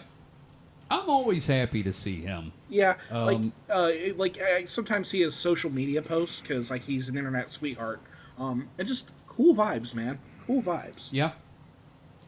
But yes, I just want to say, Fallout looks good, man. Yeah, that trailer looks great. I love the Mr. Handy harvesting organs. That there was a shot of some stuff in a display case. One of them was a stim pack. I'm like, give me that. I need it. And also just the woman laughing. I thought all you dipshits were dead. I'm like, this is Fallout. All right. You got it. You got it, buddy. Yeah, it's looking like a good fucking adaptation. The fucking power armor. The power armor. It's practical. I've seen photos from the sets. Well, no, they had on the Video Game Awards, they had 3 or 4 of the cast members come out. Well, I don't know if the guy in the power armor was a cast member, but 3 cast members and someone on power armor come out. This is gonna be so from the show. cool. Yeah, well, we'll have to all watch it and like share notes, because I played the games, but I never got like super into them just because like I didn't really have a lot of PC gaming access. Right. But I do want to get back into playing Fallout, especially after how disappointed I was with Starfield. Yep. Yeah. I went after the problems I've had with it. I went back to Fallout 4, and I'm like, I mean, and I don't even like Fallout 4 that much. I'm like, at least it works. Yeah. So, and it's not, yeah, and there's shit to do. There's specific shit to do. So, yeah, no, I'm really happy. Everything's coming up Kev right now. So, You know, I'm happy for you, man. Like, you deserve it. I'm just happy I've got, and okay, yeah, Wheel of Time, but, you know, God, Fallout, man. Good Star Trek. It's just everything's... It's nice when Pop you get culture, stuff there's that you stuff. love. Yes. Like today, Mario Day, right? They announced they're doing another Mario movie with Illumination. I don't know if it's a sequel, or if they're going to do like Donkey Kong or Luigi's Mansion. But, you know, I love that Mario movie. It's not the best movie in the world, but I'm just happy I have a new Mario movie. It was a fun movie. Yeah, like Also, I can just put that on and enjoy it, man.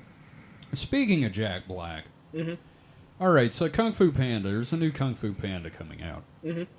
And I don't give a shit about this movie, but... I saw the first one and it was a lot of fun. I just haven't seen beyond that. Well, my big thing is Tenacious D is on the soundtrack. Doing a cover of Hit Me Baby One More Time. Yep. Yeah. And it's good. Yeah. Like, it's... Did you see the music video? Yes, I did. Yeah. I was like, why is this... God damn it, Jack Black. Don't make me want... Yeah, here's the thing. I want him to do another Hobbit movie, but no. If they redo Lord of the Rings, I want him as Tom Bombadil. Yeah, I saw someone post that. That was pretty... That'd be an interesting thing. What if they just did like a Tom Bombadil It'd be a kid's show, because like those stories he wrote about Tom Bombadil were for his kids, and Tom Bombadil is just in Lord of the Rings as like a look, kids, and then he has to spend like the entire Council of Elrond with them going, okay, here's why we can't give the ring to God. Right. You know, we didn't even mention the Bene Gesserit series that's coming out. Oh yeah, I don't remember what it's called. Like Dune, I think now it's called Dune Prophecy. It was originally going to be called Dune Sisterhood or Sisterhood of Dune. Like, I hope it's good, because that'd be cool to see like the early days of the Bene Gesserit, like seeding the prophecy on the different worlds and everything like that. I don't know. I figure we should mention that. I'm more looking forward to them starting the breeding program, and not for the perverted reasons. I'm just looking forward to them like trying to breed the Quetzal's Haderach. You know, the horrible political machinations that have to... It is the perfect Skinamax show, because every episode you could have a plot-relevant sex scene where it's the Bene Gesserit trying to get a baby in her. Oh, yeah, the Sandshoes Diaries. Yeah, there we go. Shit, there we go. Yeah, all right. All right, nailed man. it. Good job. Yeah, thank you. All right. Well, that's my segment. I just wanted to geek out about some of the shows I'm excited about. Oh no, hell yeah, man! That's part of the reason we do this. Obviously, to like talk about things that we say we're not going to talk about on the main show, but also things we're excited about. Woo! So yeah, how about we do a game? Would you like to play a game? All right. So you gentlemen have seen the Cerveza Cristal ads, correct? Yes. Yeah, I fucking adore those. Somebody edited the scene from Dune Part 1 where Paul's hand is in the box and the Reverend Mother says, remove your hand from the box. And he pulls out a Cerveza Cristal. They have like digitally inserted a Cerveza Cristal in his hand, and the Cerveza Cristal! It's a great jingle, too. Cerveza Cristal. Cerveza Cristal. It is. It's really hardcore. I think the best one I've seen was the box from Seven. Mm-hmm. Oh God, yes. Yeah. I saw an edit someone did on the Bluey subreddit, where it's Bandit doing the unicorn hand puppet, and then he like gets in Bluey's face, and it just goes "Cerveza Cristal." It's really good. God damn it. So that's in the spirit of what we're going to be doing tonight. I'm going to give you a movie, and you're going to have to suggest the perfect place to insert a Cerveza Cristal ad into that movie. Okay. I really hope I've seen the movie. Yeah, I'm going to pick movies that like we've all seen. At least I think that we've all seen. I think I have us down. So the first one is going to be Raiders of the Lost Ark. Oh well, when the Nazis open it on the island and they're closing their eyes and looking away, and it just rises up out of the coffin like a giant bottle. No, that's an easy one. Okay, that's a good one. But mine for that one is when they're down in the Well of Souls getting the Ark, and they put the big reveal where they put the wooden poles through the Ark and they lift it up. Yeah. It's a nice chest full of Cerveza Cristal. I think there was at one point where Indiana Jones like reaches into his satchel for the sand. Yeah, so just no. When he's facing down the sword swinging guy and he pulls the pistol out. Instead of the pistol, it's the Cerveza Cristal. Oh, that's great. Yeah. Okay. That's a good one. I think we got some good ones on that. Yeah, I think we got Raiders. You got one? When he pushes the big burly mechanic Nazi into the propeller. But how do you get because the whole thing is it has to be almost like innocuous. I know. Yeah. But no, I admire, because if we were gonna stretch it a little bit, like the part where he approaches the idol, and just instead it's a bottle of Cerveza Cristal. Oh, see, I was saying he reaches in the bag of sand. Mm-hmm. He pulls out to do the sand to change the weight. It's a Cerveza Cristal. Yeah. Yeah. See, okay, so we got Indiana Jones. So let's go ahead and the 1977 Superman. It was 77, right? The first Superman with Christopher Reeve. Yeah. Okay, I've already got the perfect part. Mm-hmm. All right, so there's a part where they're getting mugged. They're walking along and the gun sticks out of the alien's like, "Hey, come here," and they get mugged, and the guy shoots, and Clark catches the bullet, and he opens his hand, and it's a Cerveza Cristal. Well, I've got a couple ideas. One is he just rips open his shirt to reveal the S, it's a Cerveza Cristal. Or when he throws the crystal in and it makes the Fortress of Solitude. Oh God, it's a Cerveza Cristal that he throws. Yeah. or he throws the crystal in and a Cerveza Cristal shoots out of the ice. Oh my God, just a giant Cerveza Cristal instead of the Fortress of Solitude. No, it's like the crystal interface that makes up the inside of like the you just stick a couple Cerveza Cristals in instead of the crystals. Digitally remove the kryptonite from around his neck when he's drowning, and it's a Cerveza Cristal. Oh my God, that sounds like it would make it a bad thing. Yeah, well, okay, fair. Yeah, okay. I think we're mostly pulling off like in the spirit of those ads because it's just like it's always very subtle, but also directly in our faces. Yeah, but they're fun. Yeah. Okay. All right. Jurassic Park. Okay, you go first. It's the moment where it's Tim who's opening up the night vision box. He opens up the night vision goggle box. How about when he opens the Barbasol can and it's little Cerveza Cristals in there?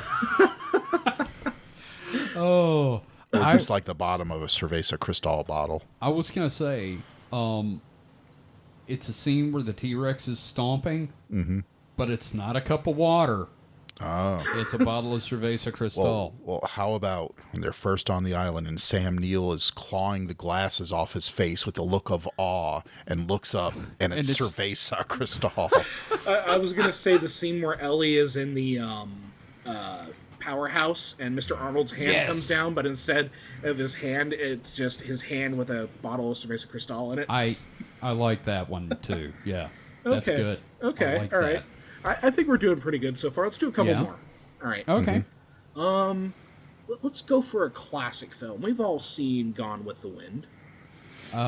Actually, not since I was a child. Okay, no, never mind then. All right. I don't know. I'm trying to think of like a good classic film that. I don't know. That might be a little too hard. Okay, let's go for something a little more contemporary. Has anyone ever seen The Quiet Man? Yes. Not really. Okay, well, Mike hasn't, so. Okay, all right. How about Pirates of the Caribbean? Have we seen? There's so many. There's treasure chests everywhere. That might be a little too easy. Yeah. Yeah. Okay. Yeah. Okay. But I don't know. Yeah, you guys the got a whole movie is. Mike, how about you? Ghostbusters. Oh shit. When the fly gets unzipped on Ray, and a Cerveza Cristal pops out.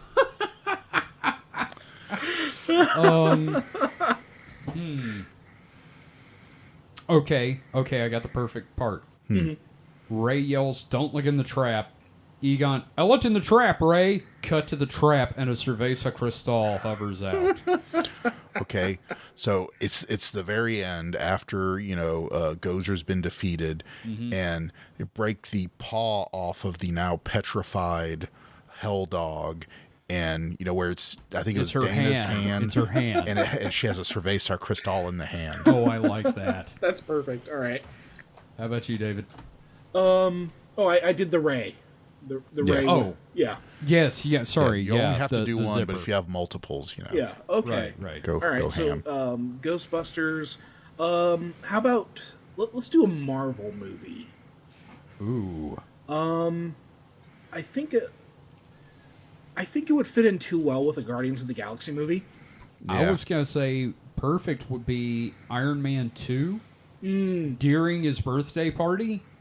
Almost any part of that they could put a Cerveza Cristal in, and it would actually work with the story. Well, then it just becomes like any brand association with any modern movie. Okay, that's true. Yeah, it's we're already doing that now. Okay, how about the first Avengers movie? Oh. I think there's at one point the Tesseract is in a case, right? Yes, when they open the briefcase with the Tesseract in it, it's a Cerveza Cristal, obviously. Yeah, there you go. Hawkeye pulls one out of his quiver. Okay, I like that too. During the scene where Loki and Tony are talking, before he knocks him out of the apartment, he reaches under the table to get those two glove things for the new armor. And he pulls out a Cerveza Cristal out from under the table. When Captain America finds the Hydra weapons. Oh God, it's just and then nothing. amongst them, it's a fridge of Cerveza Cristal. Oh God. Okay, fight on the helicarrier. He opens the box, the electrical box, while he's talking to Tony. Yeah, the one where he says, "I think it's full of electricity." It's just nothing. Before you see it, he opens it and goes, "It appears to run on some form of electricity," and then cuts, and it's nothing but Cerveza Cristals in the box. Okay, all right. Let's do Dune 2. Oh God, that's a tough one. When they open up the weapons, when they open up the nuke vault. The nuke vault, yes. Oh yeah. Oh, that's a good one. Oh man. They bring out the water of life for Jessica. Yeah, I was gonna say when Paul goes for the water of life. Yeah, they bring him that. That's fair. I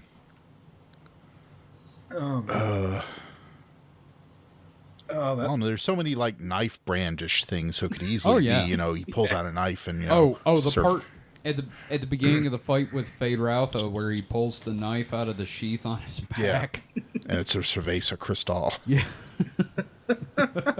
I like this game. Yeah. All right. Let's do one more. Let's figure out a. Okay. All right. Let's go for something completely ridiculous. The Lion King. Oh, God. At one point, Timon parts the grass. I think at one point there's grass and like Timon parts it, and you get the shot of like the valley or wherever where they're staying. Right. So you could like literally like do a scene where he parts the grass, you get the CERVEZA CRISTAL, and then he goes to another patch of grass, opens it. Oh, God. Oh man. I just think where the I don't remember the names for any of the characters, but where the baboon holds up Simba. Rafiki. Yeah. Oh, God, yes, he Simba, holds up Cerveza Crystal. Yeah. And he puts the berry markings on it. Or when Simba, adult Simba is looking into the pond, Oh. the water ripples, yeah. you get the CERVEZA CRISTAL. Yes. Holy fuck. Oh, man, that's great. How about Shrek? Oh man. The part with All Star. Any part with All-Star, yeah. It's just one of those things, like, anytime a character, like, opens a door... Ooh, where Fiona, transforms to her true self at the end, and she turns into a CERVEZA CRISTAL. Well, true love's form. Oh, man. That is such a brilliant marketing campaign, and I have no notes. It's fantastic. Yep. Nope. I was offended at first, but it's really rubbed off on me to the point where I'm like, we kind of need to do this. Well, see, it's one of those things that, you like it and it can be funny and everything, but you really, really deep down hope it never spreads. Oh, yeah. No, don't do it again, but... Yeah. Just because it worked once and people were okay with it once doesn't mean you should continue to do it. It would be like that scene in Wayne's World with the Pizza Hut, the Doritos, the Pepsi. Oh, the product placement, yeah. Yeah, you could easily put the CERVEZA CRISTAL out of that one, too. You know, you were saying product placement, and the thing is, everybody goes to Wayne's World, but, like, there's this great scene in Return of the Killer Tomatoes where during the movie, they run out of money in the movie to make the movie. And bear in mind, this is like some dude that's been in a bunch of movies, and then George Clooney, a young George Clooney, and they're sitting there talking about their plans, how they're going to, like, defeat the bad guy, but all the while George Clooney is like, yes, well, we're going to, and they keep, like, holding up products and stuff, and then as the movie goes, they keep doing it, and when they go to rescue the girl, it's like, boy, I'm really glad we have these quad runners from Honda and the vet. Do we have enough money to finish this yet? And then the camera whips over, and it's like the director and the crew with champagne wearing tuxes are like, what? Yeah, whatever. So, honestly, if you haven't seen that movie, you should watch that movie. Well, more than likely, most people haven't seen that movie. That's why I went with the Wayne's World reference. Yeah, okay, it's fair. Fuck off. I love you. Everyone should watch the first two Attack of the Killer Tomatoes movies. They're fun. Yeah. I mean, they're fucking awful. They should do another remake of The Blob. The time is right. They are? Yeah. No. Yeah, Gage was telling me about it a couple weeks ago. They're working on a new and somebody's attached to it that's like, Big Juju. Hang on, remake. Oh man, I am so excited because The Blob is so good. Like, both of them are so good, and I'm like, we could do another one. Okay, first off, the bad news is it's at Warner Brothers, so it will probably not come out. Fuck. It's the guy that directed the Hellraiser reboot. Oh. So I'd watch that. Hell yeah, man. Well, I think we had our fun. We talked about a bunch of stuff. We had our little game here. It was a fun game. Yeah, I think it's time for us to kind of wrap things up. Do you gentlemen have any message you would like to convey?